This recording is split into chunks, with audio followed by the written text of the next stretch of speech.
Selamat datang kembali dalam materi perkuliahan Manajemen Sumber Daya Manusia dan Administrasi Perkantoran di Politeknik Statistika STS.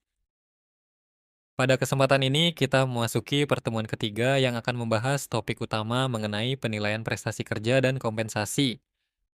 Mari kita mulai dengan melihat uraian materi yang akan kita bahas. Materi ini mencakup pengertian apa dan mengapa dilakukan penilaian, kegunaan serta tujuan penilaian, dan penilaian kinerja khusus untuk PNS. Selanjutnya, kita juga akan membahas tujuan pentingnya kompensasi, azas, metode, dan sistem kompensasi, serta diakhiri dengan pembahasan mengenai kompensasi PNS. Bagian pertama, pengertian penilaian prestasi. Apa sebenarnya yang dimaksud dengan penilaian prestasi kerja karyawan atau disingkat PPK? Ini adalah kegiatan manajer untuk mengevaluasi perilaku dan prestasi kerja karyawan guna menetapkan kebijaksanaan selanjutnya. Menurut pendapat ahli Andrew F. Sikula, PPK adalah evaluasi yang sistematis terhadap pekerjaan yang telah dilakukan oleh karyawan dan ditujukan untuk pengembangan. Sedangkan menurut Dale Yoder, ini adalah prosedur yang formal dilakukan di dalam organisasi untuk mengevaluasi pegawai dan sumbangan serta kepentingan bagi pegawai. Selanjutnya, mari kita bahas mengenai kegunaan penilaian dilihat dari tahapan atau alurnya. Kegunaan penilaian ini meliputi, pertama, untuk perbaikan prestasi kerja. Kedua, sebagai dasar penyesuaian kompensasi. Ketiga, untuk keputusan penempatan karyawan. Keempat, untuk mengetahui kebutuhan latihan dan pengembangan. Kelima, sebagai perencanaan dan pengembangan karier. Keenam, untuk mendeteksi penyimpangan proses staffing. Ketujuh, untuk mengoreksi ketidakakuratan informasi. Kedelapan, untuk memperbaiki kesalahan desain pekerjaan. Kesembilan, untuk menjamin kesempatan kerja yang adil. Dan kesepuluh, untuk menghadapi tantangan-tantangan eksternal. Lalu, apa yang dinilai atau what? Yang dinilai adalah perilaku dan prestasi kerja karyawan seperti kesetiaan atau loyalitas, prestasi, tanggung jawab, ketaatan, kejujuran, kerjasama, prakarsa, dan kepemimpinan. Dalam proses ini diusahakan harus transparan kepada karyawan mengenai apa yang dinilai dan bagaimana penilaiannya. Hal ini dapat dievaluasi dengan konsep 5 W plus 1 H, yaitu what, who, where, when, how, dan why. Secara spesifik, aspek yang dinilai meliputi 3 kemampuan utama. Pertama, kemampuan teknis yaitu penggunaan pengetahuan, metode, teknik, dan peralatan. Kedua, kemampuan interpersonal yaitu kemampuan bekerja sama, memotivasi orang lain, dan melakukan negosiasi. Ketiga, kemampuan konseptual yaitu kemampuan memahami kompleksitas perusahaan dan penyesuaian bidang gerak secara menyeluruh. Pertanyaan selanjutnya adalah mengapa dinilai atau why? Penilaian dilakukan karena beberapa alasan berikut. Satu, untuk meningkatkan kepuasan karyawan karena kita akan memberikan pengakuan atas hasil kerjanya. Dua, untuk memelihara potensi kerja karena karyawan merasa hasil kerjanya diapresiasi. Tiga, untuk mengukur prestasi kerja karyawan di mana yang baik dapat dijadikan sebagai contoh. Empat, untuk mengukur kompensasi yang seharusnya dibayarkan dan kemampuan membayar perusahaan yang bersangkutan. Dan lima, untuk mengumpulkan data guna menetapkan program kepegawaian selanjutnya. Kemudian, di mana dinilai atau where? Penilaian dapat dilakukan di dua tempat. Pertama, di dalam pekerjaan atau on the job performance secara formal. Kedua, di luar pekerjaan atau off the job performance baik secara formal maupun informal. Intinya, dimanapun berada, karyawan diharapkan mampu menjadi teladan. Lalu, kapan dinilai atau when? Secara formal, penilaian dilakukan secara periodik di kantor atau tempat bekerja.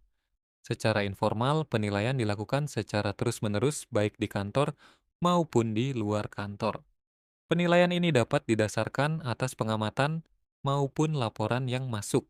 Selanjutnya, siapa yang dinilai atau who? Pihak yang akan dinilai adalah semua pekerja, mulai dari bawahan sampai atasan.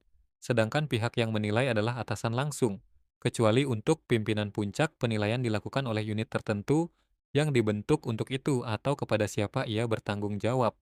Perlu diingat, untuk penilaian formal tidak ada aturan bawahan menilai atasan.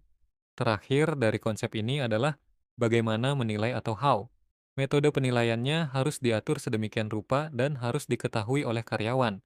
Penilaian harus objektif dan dihindarkan dari masalah suka atau tidak suka. Ini termasuk memberikan gambaran mengenai siapa yang berprestasi baik, yang dimungkinkan untuk mendapatkan promosi atau bonus pembayaran.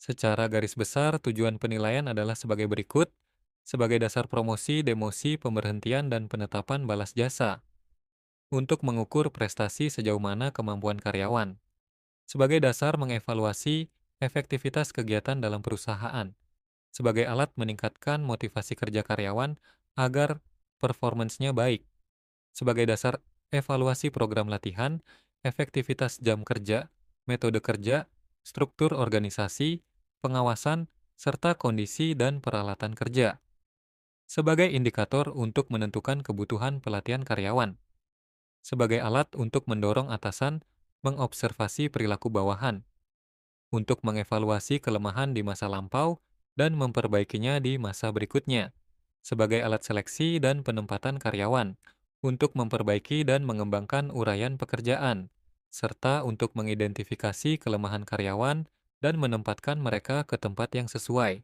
Untuk melakukan hal tersebut diperlukan syarat penilai yang baik. Seorang penilai harus jujur, objektif, dan mempunyai pengetahuan mendalam tentang unsur yang dinilai.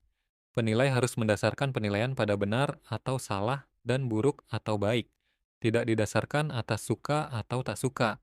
Penilai juga harus tahu uraian pekerjaan karyawan yang akan dinilai, serta mempunyai kewenangan formal. Selain itu, penilai harus beragama dan beriman agar dapat bertindak jujur dan adil. Mengenai siapa penilai, ada dua kategori. Pertama, penilai informal atau tanpa kewenangan, yang terutama dilakukan oleh masyarakat, konsumen, atau rekanan atas pelayanan yang diberikan. Kedua, penilai formal atau dengan kewenangan. Ini biasanya atasan terhadap bawahan, yang menentukan nasib karyawan untuk dimutasikan, baik promosi, demosi, atau horizontal. Dalam kategori penilai formal terdapat penilai individu, di mana seorang pimpinan menilai, disampaikan ke bawahan, dapat diteliti kembali apakah setuju atau tidak setuju, dan kemudian diteliti oleh atasan setingkat. Penilai kolektif, di mana seseorang dinilai oleh sekelompok orang. Cara ini biasanya lebih objektif, tetapi biasanya hanya digunakan untuk pimpinan puncak. Kita masuk ke dasar penilaian. Ada yang disebut tangible standard, yaitu standar yang dapat ditetapkan alat ukur fisiknya seperti kuantitas, kualitas, dan waktu, serta standar uang seperti biaya, penghasilan, atau investasi. Ada pula intangible standard, yaitu standar yang tidak dapat ditetapkan alat ukurnya, misalnya perilaku, kesetiaan, kejujuran, dedikasi, dan sebagainya. Untuk ukuran kinerja harus memenuhi kriteria. Praktis artinya ada keterkaitan langsung dengan pekerjaan seseorang, di mana penilaian ditujukan untuk keberhasilan pekerjaan. Kejelasan standar artinya harus mempunyai nilai kompetitif sebagai pembanding antar karyawan, dan objektif, yaitu ukuran yang mudah digunakan dan handal. Sementara itu, instrumen penilaian kinerja haruslah reliabel atau konsisten. Relevan yaitu harus dihubungkan dengan keluaran real suatu kegiatan. Memiliki sensitivitas yang juga harus dihubungkan dengan keluaran real suatu kegiatan untuk membedakan kinerja, serta praktikal yang berarti harus dapat diukur. Sekarang kita akan membahas metode penilaian. Jenis metode penilaian terbagi menjadi dua, yaitu modern dan tradisional. Metode modern antara lain assessment center atau pusat penilaian, manajemen by objektif atau manajemen berdasarkan sasaran, dan human asset accounting atau akuntansi aset manusia. Sedangkan metode tradisional antara lain rating scale atau skala penilaian, employee computation atau employee comparison, perbandingan karyawan, checklist atau daftar periksa, freeform essay atau esai bentuk bebas, dan critical incident atau insiden kritis.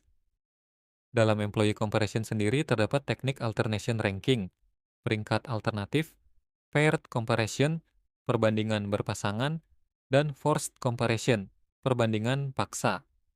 Mari kita jelaskan beberapa metode tersebut secara singkat. Rating scale, pengukuran dilakukan subjektif tentang inisiatif, ketergantungan, kematangan, dan kontribusinya terhadap pekerjaan. Dalam employee comparison, alternation, ranking dilakukan dengan mengurutkan nilai karyawan dari yang terendah sampai yang tertinggi. Paired comparison dilakukan dengan membandingkan seorang dengan seorang lainnya secara bergantian satu persatu. Ini cocok untuk jumlah karyawan yang sedikit.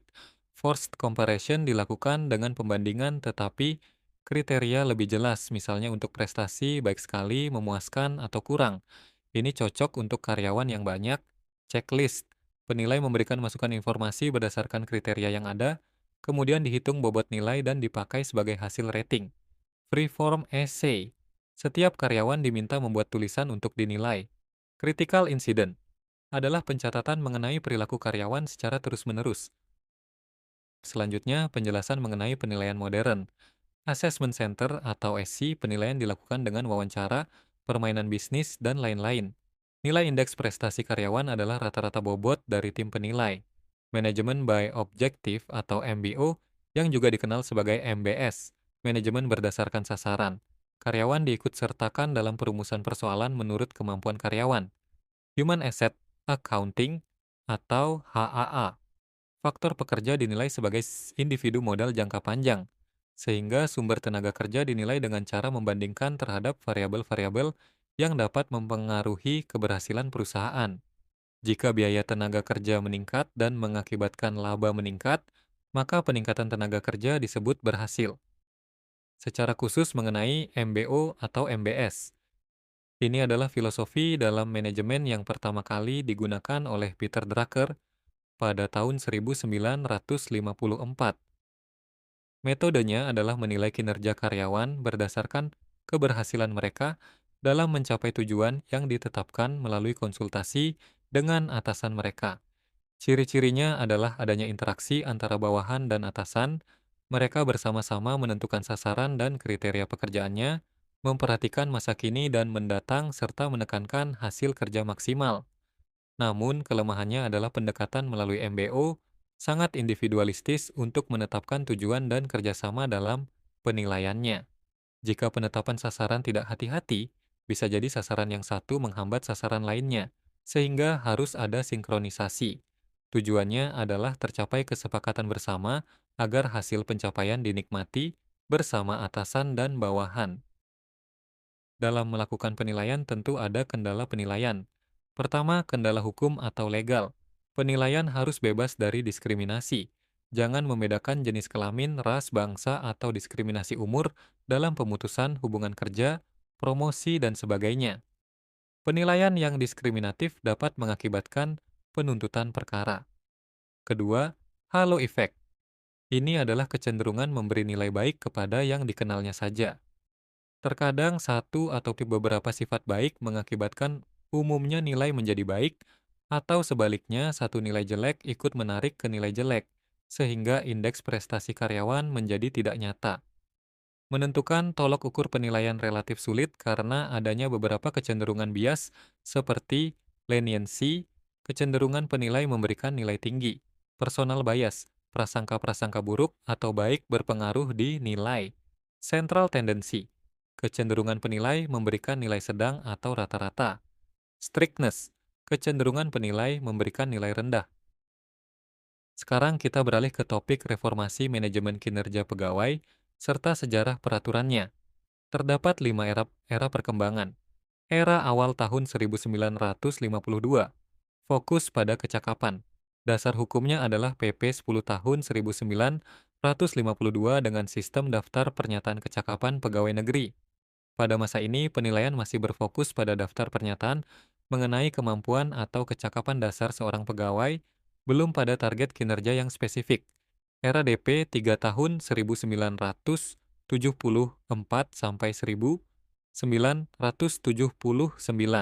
fokus pada pelaksanaan pekerjaan. Dasar hukumnya Undang-Undang Nomor 8 tahun 1974 tentang pokok-pokok kepegawaian yang diturunkan menjadi Peraturan Pemerintah Nomor 10 Tahun 1979. Sistemnya adalah penilaian pelaksanaan pekerjaan PNS dengan istilah kunci DP3. Era ini sangat lama berlaku, berfokus pada loyalitas, kejujuran, dan kerjasama, namun sering dianggap subjektif karena kurangnya tolok ukur kuantitatif. Era transisi tahun 1999 sampai 2011 fokus pada prestasi kerja. Dasar hukumnya adalah perubahan menjadi Undang-Undang Nomor 43 Tahun 1999 yang diatur dalam Peraturan Pemerintah Nomor 46 Tahun 2011 dan Peraturan Kepala BKN Nomor 1 Tahun 2013. Muncul istilah sasaran kerja pegawai atau SKP. Terjadi pergeseran signifikan dari pelaksanaan menjadi prestasi dan mulai diperkenalkan target kerja agar penilaian lebih objektif. Era modern atau ASN tahun 2014 sampai 2021. Sistem manajemen kinerja. Dasar hukumnya Undang-Undang Nomor 5 Tahun 2014 tentang ASN dengan regulasi turunan Peraturan Pemerintah Nomor 30 Tahun 2009 dan Peraturan Menteri PNRB Nomor 8 Tahun 2021. Istilah berubah dari sasaran kerja pegawai menjadi sasaran kinerja pegawai. Fokusnya bukan lagi sekadar prestasi hasil akhir, tetapi kinerja secara menyeluruh mulai dari perencanaan, pelaksanaan, hingga evaluasi serta mengintegrasikan target individu dengan tujuan organisasi atau cascading kinerja. Era transformasi dan digitalisasi mulai tahun 2023 hingga sekarang. Dasar hukumnya adalah Undang-Undang Nomor 20 Tahun 2023 tentang Aparatur Sipil Negara yang terbit tanggal 31 Oktober 2023. Undang-undang ini mencabut Undang-Undang Nomor 5 Tahun 2014. Perubahan utamanya adalah semangat transformasi birokrasi yang lebih lincah atau agile. Manajemen kinerja tidak lagi bersifat administratif manual, tetapi wajib didukung oleh platform digital terintegrasi, fokus pada dampak nyata di masyarakat, serta fleksibilitas pengembangan kompetensi. Secara spesifik, dasar hukum penilaian kinerja PNS menurut Peraturan Pemerintah 30 tahun 2009 mengacu pada Undang-Undang 5 tahun 2014, pasal 78, dan Peraturan Pemerintah 11 tahun 2017, pasal 230. Tujuannya adalah menjamin objektivitas pembinaan PNS yang dilakukan berdasarkan sistem prestasi dan sistem karier. Berikut adalah perbandingan konsep SKP. Pada PP 46 tahun 2011 JOPRK 1 tahun 2013, sasaran kerja pegawai. Isinya memuat kegiatan tugas jabatan yang berbasis aktivitas. Sedangkan pada Peraturan Pemerintah 30 tahun 2019 JO RPR Men PNRB, sasaran kinerja pegawai, isinya memuat kinerja utama berdasarkan kaskading yang berbasis hasil. Indikator kinerja individu harus memperhatikan kriteria spesifik, terukur, realistis, memiliki batas waktu, dan menyesuaikan kondisi organisasi. Beberapa perbandingan substansi antara PP 46 tahun 2011 dengan PP 30 tahun 2019 adalah sebagai berikut. Mengenai aspek perilaku kerja, pada PP 30 tahun 2019 terdapat perubahan unsur menjadi orientasi pelayanan, komitmen, inisiatif kerja, kerjasama, dan kepemimpinan.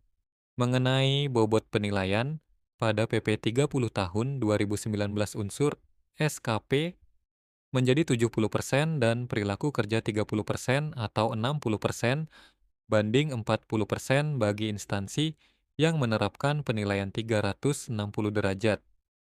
Mengenai realisasi kinerja, pada Peraturan Pemerintah 30 tahun 2019 nilai capaian kinerja paling tinggi bisa mencapai angka 120 jika melebihi target.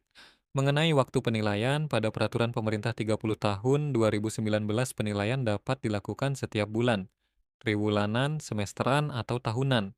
Dan untuk kategori nilai, pada PP 30 tahun 2019 kategori sangat baik adalah antara 110 sampai 120 dan menciptakan ide baru, sedangkan kategori baik ada di rentang 90 sampai 120. Pentingnya, manajemen kinerja PNS adalah karena kinerja pegawai digunakan untuk pengembangan karier PNS seperti mutasi dan promosi, manajemen talenta untuk penempatan talent pool, tunjangan kinerja yang dibayarkan berdasarkan pencapaian, pemberian penghargaan, serta pemberian sanksi administrasi bagi yang tidak mencapai target. Sistem manajemen kinerja PNS terdiri dari 4 tahapan utama. Perencanaan kinerja meliputi penyelarasan kinerja, penetapan rencana, indikator, target, bobot, dan cara mengukur. Pelaksanaan, pemantauan, dan pembinaan kinerja meliputi pengukuran, pemberian feedback, tinjauan kemajuan, serta mengatasi kinerja buruk dan apresiasi kinerja baik. Penilaian kinerja, yaitu menilai capaian dan melakukan pemeringkatan. Tindak lanjut, berupa pemberian penghargaan atau sanksi. Untuk penyusunan SKP berdasarkan Peraturan Pemerintah 30 tahun 2019. Bagi jabatan pimpinan tinggi (GPT), didasarkan pada Perjanjian Kinerja Unit Kerja dan memperhatikan Renstra serta RKT. Bagi jabatan administrasi (JA), didasarkan pada SKP atasan langsung dengan memperhatikan OTK dan uraian jabatan. Bagi jabatan fungsional (JF), didasarkan pada SKP atasan langsung dan organisasi, serta memperhatikan butir-butir kegiatan JF. Penting untuk dipahami mengenai alur cascading kinerja organisasi ke kinerja individu. Cascading kinerja adalah bagaimana tujuan besar negara diturunkan secara bertahap, dimulai dari rencana pembangunan jangka menengah nasional sebagai visi besar 5 tahunan, diturunkan menjadi rencana strategis instansi, kemudian menjadi PK atau perjanjian kinerja yang merupakan komitmen tahunan, lalu diturunkan ke SKP JPT, jabatan pimpinan tinggi, dan akhirnya dipecah habis melalui proses cascading ke individu eksekutor, yaitu SKP JA, jabatan administrasi, dan SKP JF, jabatan fungsional. Sebagai ilustrasi matriks peran hasil, misalnya di Badan Pusat Statistik (BPS). Sestama BPS memiliki target meningkatnya pengelolaan SDM BPS. Kepala Biro SDM menurunkannya menjadi penyelenggaraan kinerja sesuai ketentuan. Tim manajemen talenta memiliki outcome terpenuhinya standar kompetensi pegawai. Ketua tim bertugas membuat program pengembangan, hingga anggota tim yang menjabarkan tugas teknis seperti membuat draft PRK, usulan program, dan analisis. Contoh penilaian SKP JF Ketua Tim di BPS menunjukkan perhitungan yang detail mulai dari rencana kinerja atasan, rencana kinerja individu, aspek kuantitas dan kualitas, target, realisasi, hingga nilai tertimbang yang menghasilkan nilai akhir penilaian SKP. Pada formulir penilaian prestasi kerja PNS format umum, unsur yang dinilai adalah gabungan SKP sebesar 60% dan perilaku kerja sebesar 40%. Kita beralih ke topik besar kedua, yaitu kompensasi karyawan. Apa alasan seseorang bekerja? Menurut Peterson dan Plowman, alasan bekerja meliputi the desire to live. Keinginan untuk hidup adalah keinginan utama. The desire of possession. Keinginan untuk memiliki sesuatu. The desire for power. Keinginan untuk berkuasa. The desire of recognition. Keinginan untuk diakui. Secara umum, orang bekerja untuk memenuhi kebutuhan fisik, kebutuhan sosial, dan kebutuhan egoistik. Hal ini sejalan dengan hierarki. Kebutuhan menurut Abraham Maslow yang terdiri dari kebutuhan fisiologis, makan, minum. Kebutuhan keamanan dan keselamatan. Kebutuhan rasa, memiliki, sosial, dan kasih sayang. Kebutuhan penghargaan atau esteem. Dan kebutuhan aktualisasi diri. Tujuan kompensasi itu sendiri adalah untuk menciptakan ikatan kerjasama, memberikan kepuasan kerja, melakukan pengadaan karyawan yang efektif, meningkatkan motivasi, menjaga stabilitas karyawan atau menurunkan turnover, meningkatkan disiplin, memperkecil pengaruh serikat buruh, serta meminimalisir intervensi pemerintah karena telah sesuai undang-undang. Adapun pertimbangan atau azas kompensasi harus memperhatikan peraturan pemerintah dan etika, syarat, mengikat, gairah kerja, adil, komposisi, dinamis, kemampuan, yang pada akhirnya akan menghasilkan kompensasi yang efektif, tepat sasaran, dan efisien. Pentingnya kompensasi terletak pada fakta bahwa kompensasi akan dipergunakan karyawan untuk memenuhi kebutuhan. Besarnya kompensasi juga menyatakan status, pengakuan, dan tingkat pemenuhan kebutuhan. Bagi perusahaan, kompensasi adalah biaya, namun diharapkan imbalannya adalah prestasi kerja maksimal. Nilai prestasi kerja karyawan sekurang-kurangnya harus sama dengan kompensasi yang dibayarkan. Secara definisi, kompensasi adalah sesuatu yang diterima karyawan sebagai imbalan kontribusi mereka pada perusahaan. Jenisnya terbagi dua: kompensasi finansial yang bersifat langsung, contohnya gaji pokok, pembayaran prestasi, dan insentif seperti bonus atau komisi. Yang bersifat tidak langsung, contohnya proteksi asuransi, pesangon pensiun, serta fasilitas seperti rumah dinas. Kompensasi non-finansial bisa karena karir, aman pada jabatan, peluang promosi, atau karena lingkungan kerja, pujian, kenyamanan bertugas, suasana kondusif. Azas kompensasi yang baik haruslah adil, yaitu disesuaikan dengan jenis pekerjaan dan tanggung jawab. Layak atau wajar, yaitu memenuhi kebutuhan normatif atau UMR. Dan dinamis, yaitu menyesuaikan dengan perkembangan. Metode kompensasi ada dua: metode tunggal yang hanya didasarkan atas ijazah, metode jamak yang memperhatikan banyak faktor seperti ijazah, sifat pekerjaan, hingga jumlah keluarga. Sedangkan sistem kompensasi bisa berupa sistem waktu, jam-jaman, bulanan, sistem hasil atau output per potong, atau sistem borongan. Banyak faktor yang memengaruhi kompensasi, antara lain permintaan dan penawaran tenaga kerja, kemampuan perusahaan, serikat buruh, produktivitas, peraturan perundang-undangan, biaya hidup, posisi jabatan, pendidikan, kondisi ekonomi nasional, serta jenis pekerjaan. Tantangan dalam kompensasi meliputi fluktuasi penawaran tenaga kerja, tekanan serikat karyawan, produktivitas, hingga kendala kebijakan pemerintah.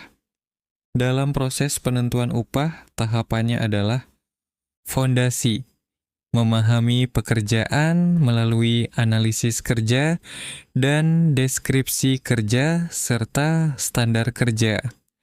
Menentukan harga posisi melalui evaluasi kerja untuk keadilan internal, survei upah untuk keadilan eksternal, dan mematuhi UMR. Membangun struktur, membuat struktur upah atau salary grading dan aturan administrasi. Eksekusi pembayaran, di mana prestasi kerja individu menentukan upah yang diterima. Mengenai struktur kompensasi, terdiri dari imbalan pengabdian, seperti gaji pokok dan berbagai tunjangan, serta potongan seperti dana pensiun, BPJS, pajak. Khusus untuk kompensasi PNS, komponennya meliputi gaji pokok yang dibedakan berdasar pangkat dan masa kerja, tunjangan umum yang terdiri dari tunjangan keluarga, istri ke suami 10%, anak 2%, tunjangan jabatan struktural atau fungsional, tunjangan pajak, serta tunjangan lainnya seperti tunjangan pangan dan kinerja. Tunjangan kinerja dibayarkan berdasarkan Perpres. Sedangkan potongan PNS meliputi IWP atau iuran wajib pegawai sebesar 10%, potongan pendapatan lain, serta potongan lain seperti taperum dan sewa rumah dinas. Catatan penting, potongan amal sedekah korpri baru saja dihapus. Bagi calon pegawai atau CPNS, mereka mendapatkan hak gaji sebesar 80%. Status ini bersifat magang, di mana evaluasi dilakukan untuk pengangkatan menjadi pegawai tetap dan harus diusahakan objektif serta hindari KKN. Terakhir, kita membahas tentang insentif. Insentif adalah bentuk motivasi yang berorientasi hasil kerja, menghubungkan kompensasi dengan kinerja yang melebihi standar. Tujuannya bagi karyawan adalah memberikan dorongan meningkatkan kualitas, sedangkan bagi perusahaan adalah strategi meningkatkan produktivitas. Program insentif bisa berupa piecework yang berdasarkan jumlah output, bisa tanpa standar. Lalu ada bonus produksi yang diberikan jika hasil kerja melebihi standar. Kemudian ada komis yang biasanya berdasarkan jumlah barang yang terjual. Terus ada kurva maturitas untuk mereka yang sudah dapat gaji maksimal tapi prestasinya tinggi. Ada lagi merit pay yang diberikan kepada mereka yang terbaik dan dapat menjadi contoh. Lalu ada pay for knowledge, yes skill, yang artinya pegawai dibayar karena jasanya terhadap organisasi. Terus ada non-monetary yang bisa berupa sertifikat, liburan, dan sebagainya. Dan terakhir insentif eksekutif yang khusus untuk pegawai dengan peran manajemen, misalnya CEO atau eksekutif lainnya, yang menunjukkan keberhasilan. Selanjutnya, mari kita bahas secara spesifik mengenai penggolongan insentif. Secara umum, insentif dapat digolongkan menjadi dua kategori utama.